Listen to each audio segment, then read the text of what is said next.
बोला. हॅलो, नमस्कार मंडळी. हे पहा आपला तवा कसा झालेला आहे. हे बघा, चपाती करून करून किंवा जळतो तर थोडं 1 मिनिट आपण याला गॅसवर ठेवलेला आहे. मोठा गॅस करून थोडंसं जेणेकरून गरम होईल. आता याला आपण 1 मिनिटानंतर गरम केल्यानंतर बंद करूया गॅस आणि एका साईडला घेऊया आणि थोडंसं निघतंय का पाहूया.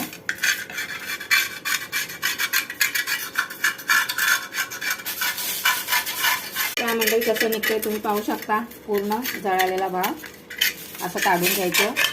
पूर्ण निघतंय. ह्याला आपण सर्व काढून घेऊया. हे छान निघालेलं आहे. थोडंसं आपण जास्त ताकद लावलेली नाही, पण बाजूनी साईडनी त्याचं कोटिंग जाईल म्हणून छान थोडं अबदारी आपण घासून घेतलेला आहे आणि मस्त निघालेला आहे. तुम्ही पाहू शकता एकदम छान.